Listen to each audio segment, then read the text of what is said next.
you see this a lot on social media, and you know that, like there's that musician, right? There's that musician who goes to a jam session. They're relatively inexperienced, right? So there's this. I always struggle with. There's this conflict in me where I'm trying to like stifle how fucking annoyed I get by people who are trying to share themselves with the world, who prop themselves up, right? About like, oh, I feel so blessed. I'm a professional. Oh, yeah. Like I do this thing. And then you hear them play and you're like, bro. And this is where the arrogance and the ego, unfortunately, is going to creep into my own psyche, right? Where I'm like, bro, like I live this. I've lived this since I was a teenager and I'm 46. You know what I mean? So it's really annoying when somebody who hasn't been playing an instrument but for like 2 years starts like putting themselves out there on social media and shit about how like, like hashtag blessed to be playing music professionally or whatever. You know what I mean? It's like, bro, you're not playing music professionally.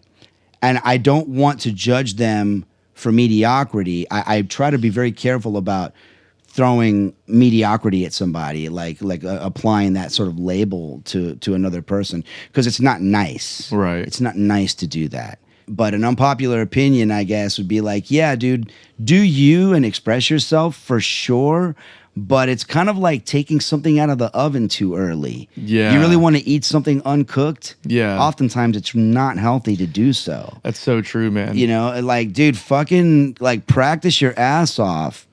Develop your craft, really learn how to manipulate whatever tool it is you're trying to do before you give yourself the green light to push this like undeveloped mediocrity out to the world. Yeah. And like try to convince people that it's good. Yeah, totally. Like that annoys the absolute shit out of me. And I see it happening all the time. And I don't want to discourage anybody. I don't want to be like, well, you can't do this. Like, fucking stop.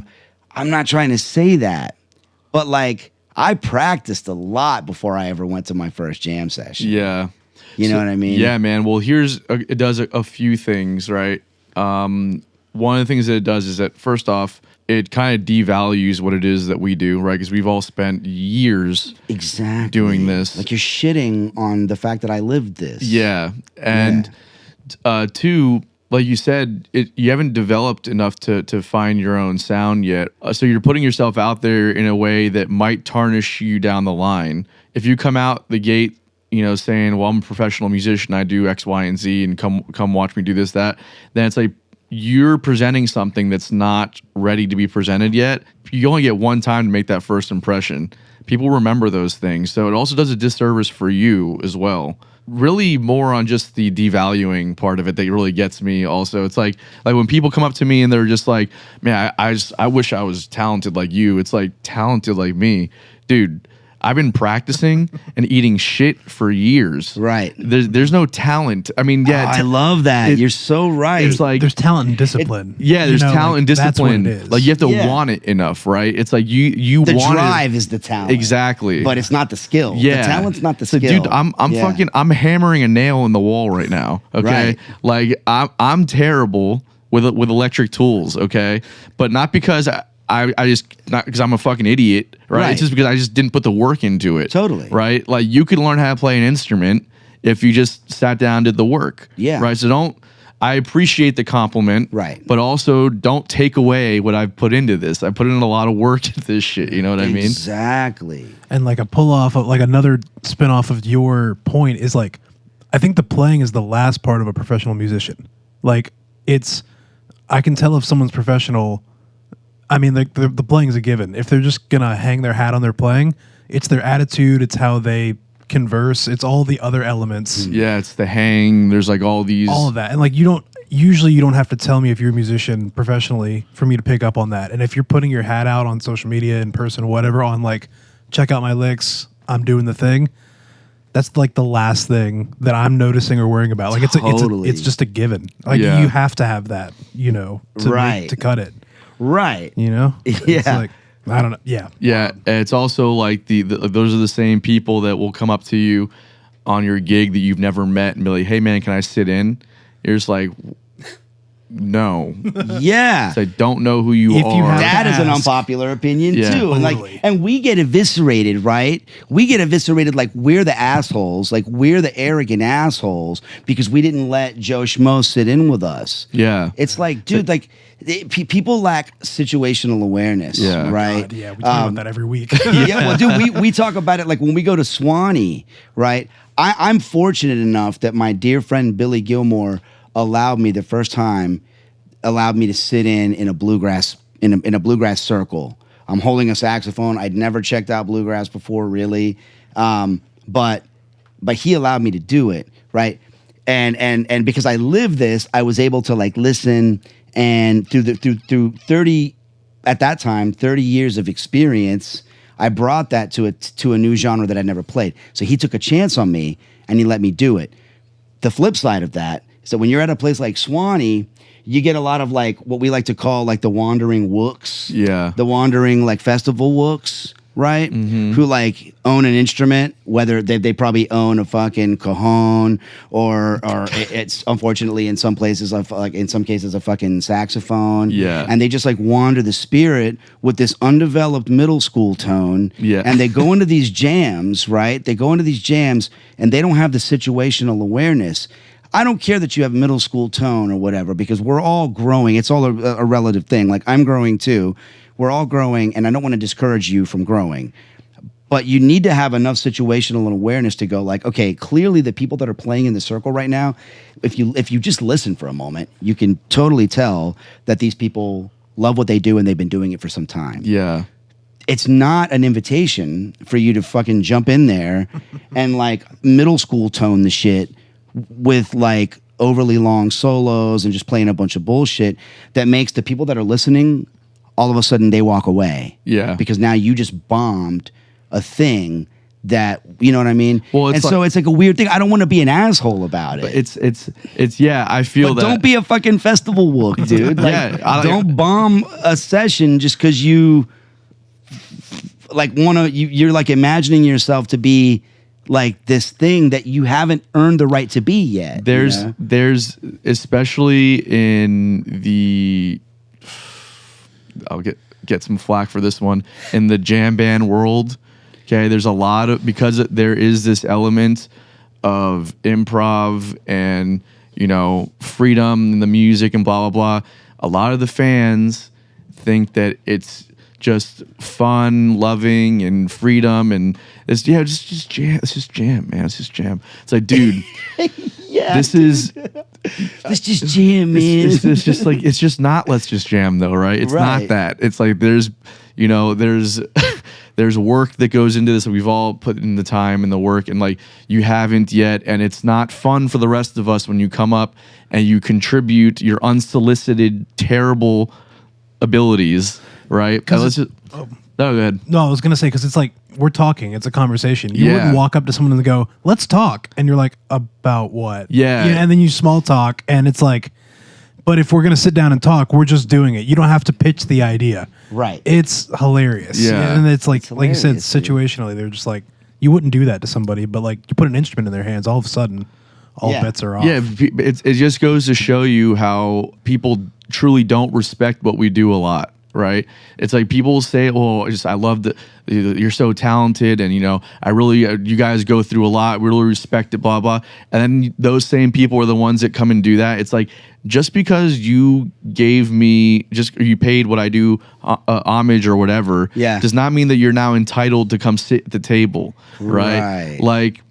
But I also don't want to be like this No, but- exclusive elite thing. but Like, I don't want to be It doesn't that. have to. So they make it that way, though. Well, when people They force us Yes. to seem that way. it's like Yeah. it's like we don't want to be assholes, but then don't be an asshole, right? Boom. It's like that. That's how it is, bro. It's like it doesn't have to be an exclusive thing if you just understand what's happening here. Yeah. Right. But I'd be much more open to you if you, instead of jumping into the jam and obliterating it with this undeveloped shit, I'd be a lot more open and susceptible to you coming up afterwards and being like, man, I really I want to learn how to do that. yeah, exactly. Right? You can like we get together and like some time and like show me some stuff. Totally. Dude, It's absolutely. respect, Any day of the bro. week. It's man. just respect is all it is, you know? Yeah. Chris, what you got for unpopular opinions? Let's see. Had this conversation a couple times in the past couple weeks. Studio musician work is harder than touring musician work. I think it depends on what you're comfortable with. Sure. So people always like the conversation always landed that touring work was harder. And their argument was always physically. Like it's harder on your body. It's a physically harder job. It's more like an athlete's job. Yeah, You know, like I would say that's true. But the stakes, I think, musically are lower because it's more for enjoyment. You're more taking things to the people. There's not so much pressure night to night. You're just creating something in the moment and then you're moving on. Versus like studio work, you're kind of like sculpting almost. Like you're creating this piece of art that you want to display, that you want to be proud of. And you're preserving it. Totally. And putting it in a glass case, so to speak, and doing that 5 or 6 times a week versus live shows 5 or 6 times a week. Sure, you get to go home and sleep in a bed, but you have to show up prepared for a new session the next day, and you're always composing versus like playing the same show on the road. Mentally, that's not nearly as taxing. Getting in a van is taxing. Sleeping in a ball is taxing. But like, I think mentally speaking, the studio stuff is harder. You can take care of your body on the road. You can tour well. You can fly. You can get on a bus. You can do whatever. And you can do things to take care of your body and make it easier. But I don't know, man. The idea of doing studio work for the next 10 years versus touring the next 10 years, the studio sounds harder to me. Mm-hmm. I think it's more demanding.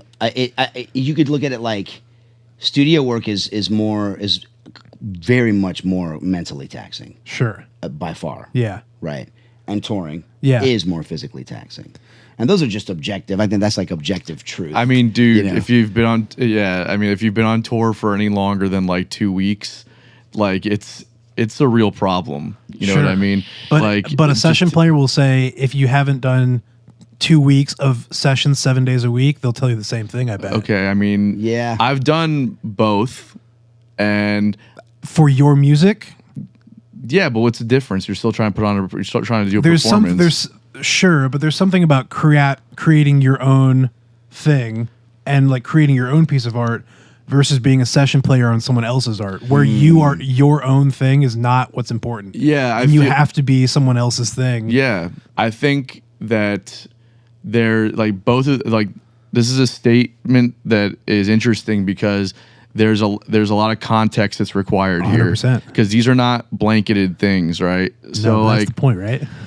Yeah, but to say but then to make a blanketed statement and say that studio work is more taxing overall than touring is to me just incorrect. As somebody who's done tons of studio that's work, why it's an unpopular opinion. Yeah, he's acting like it's not my first fucking rodeo over here. Yeah, man, I don't know that to me. I've been out for 3 months without coming home, and I've also done long stints in the studio, and I prefer studio work. I think it's more rewarding at the end of the day. I think it is harder work as far as pulling off the best performance that you can.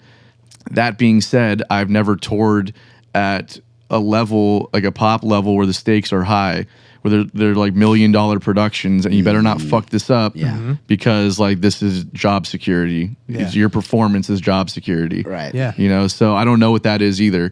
So I don't know. I could say from my experience that I don't think you're totally missing the mark on it. Yeah. But yeah, I don't know. I think that like overall touring is harder than studio work. There's more touring people than session people. I don't know. Well, I like to look at it like this, right? I like to look at it like there's something about being in front of an audience and doing something live in the moment, right? Where we can get away with so much. There's so many more mistakes. Yeah. There's a lot of forgiveness because honestly, the moment that the concert is done, people will not fucking remember it. Yeah. Only the most naturally genius steel trap memory people are gonna like remember a performance. The moment that it's done, it is done, and it's not just done for you as a performer. It's done for them as a listener. It's gone. It evaporated. It's no longer. Right. The vibrations were created. They moved through, and they moved out. Passed on, yeah. And they passed on. So like. There is a lot more leeway, I think, in that sense, in terms of like our ability to execute precision. You know, I think I would agree with you a little bit more. It may not be. It's certainly. There's no argument. It's not anywhere near as physically taxing. Totally. We're not having to like schlep gear up fucking 2 flights of stairs and like.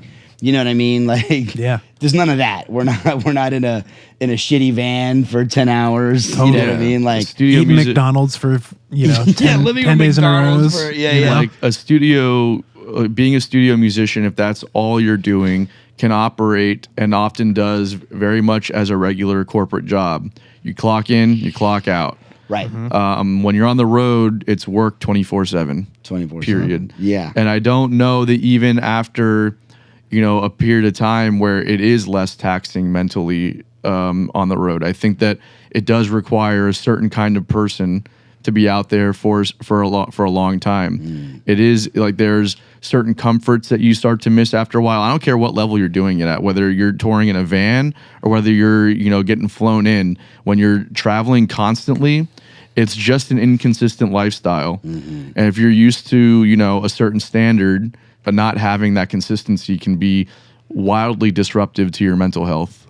Totally. Yeah. So totally. I don't fully disagree. I think that but what you're saying is very context based, and I think that as a general rule, touring is hard. Touring is hard. Yeah. It's not like either of them are easy. If Yeah. it was But easy, is everyone playing would shit do with it. precision, because the thing is like the record button doesn't lie. That's the thing. Like tape doesn't lie, dude. Yeah. Like, and that's the And- tough part. You can't be a slouch, and there is no forgiveness in the studio. That's a different kind of pressure, man. Totally, 100. Like, and I have such a respect for that process, and I'm such a fan of it because it has been the most humbling experiences of my life is being in the studio. I mean, as a musician, anyways.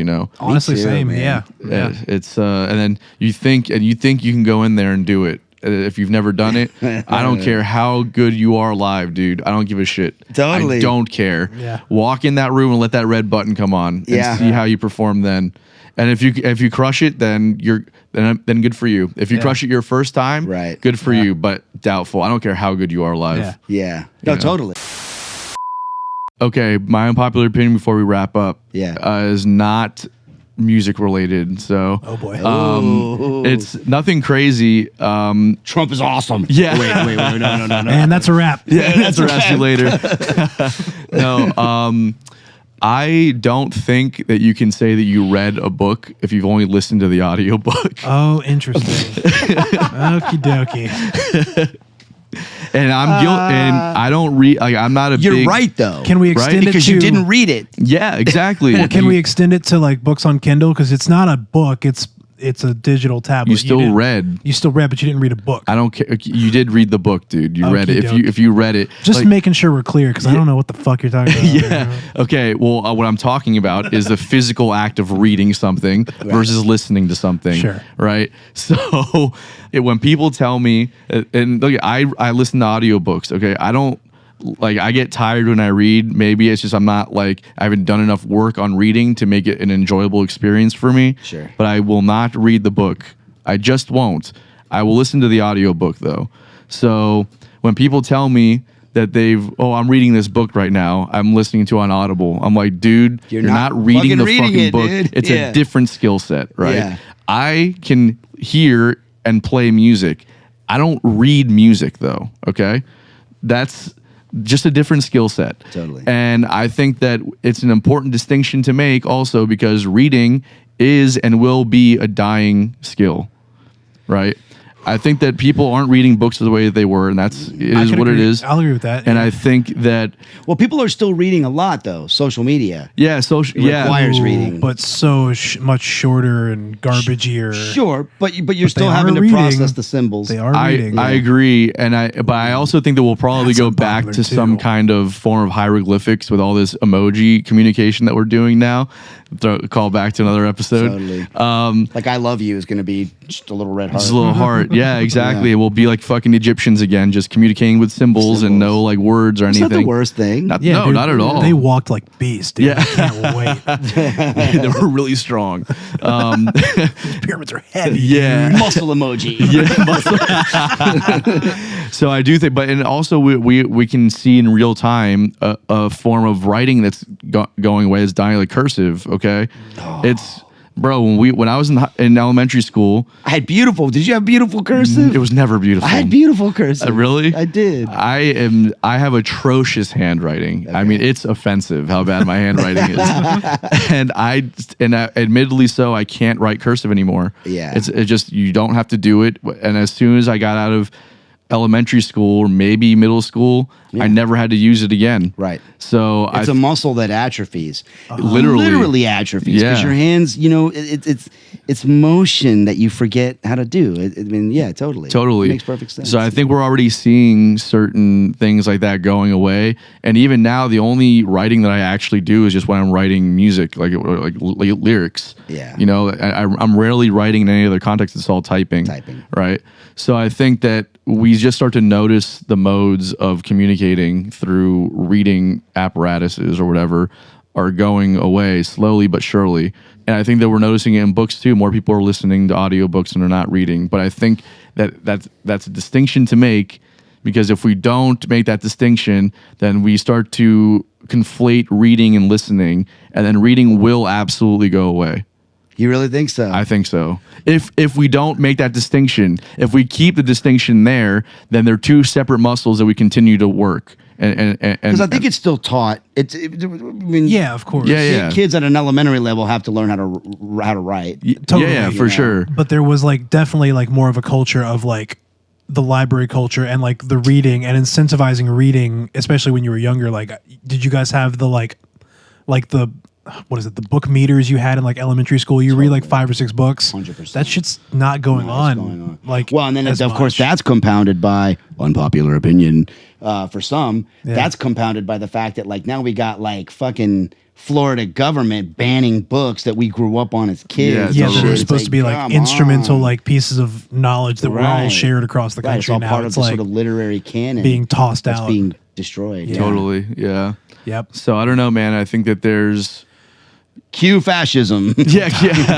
Fascism light. Welcome to Florida. As soon as you said that, I just had this whole fucking.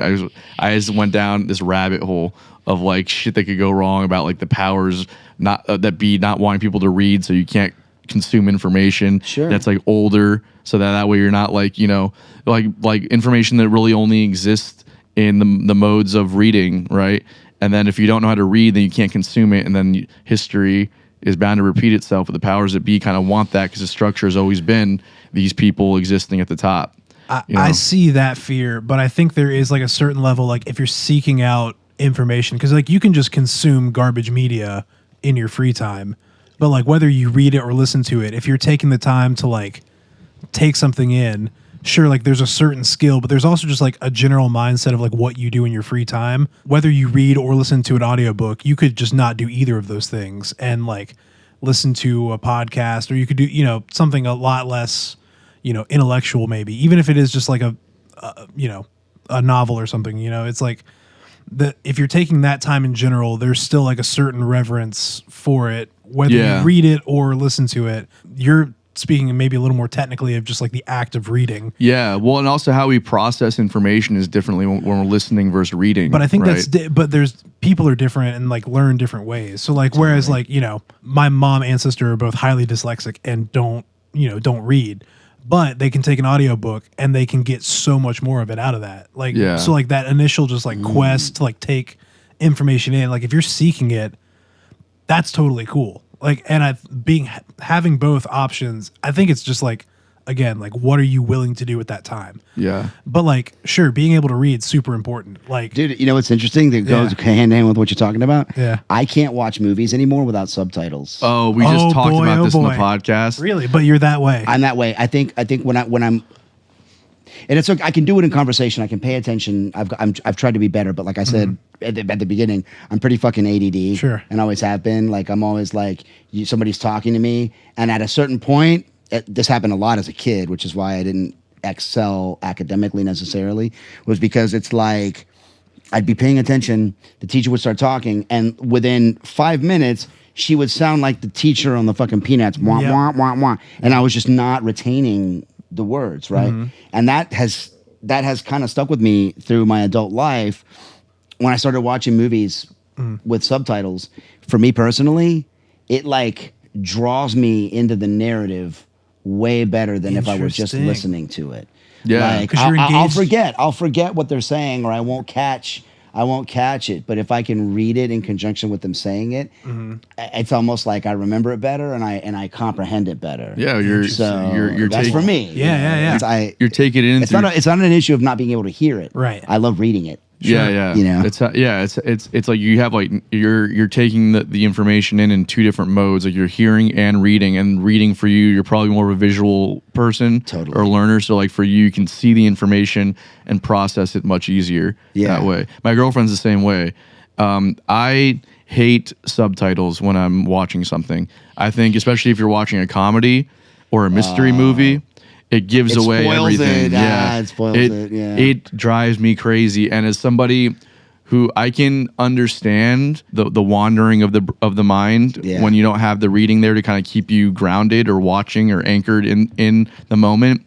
It happens to me too, but I think that happens to everybody. I don't consider what I'm experiencing to be ADD.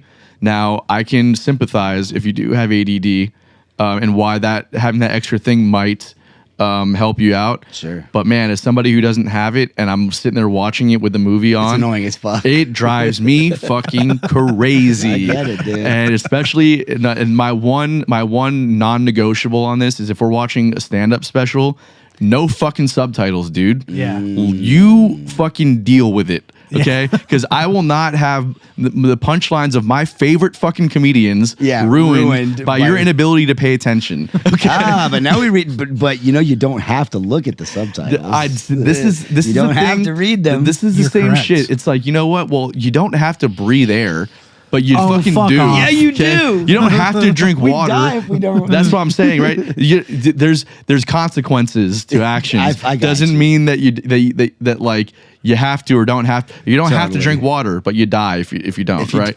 And so I don't have to read the subtitles, but it becomes a huge distraction because now I'm focusing on not paying attention to the subtitles. That sounds I'm not like taking a in. you problem. Well, needing subtitles is admittedly a me problem. Yeah, you know? exactly. You know? So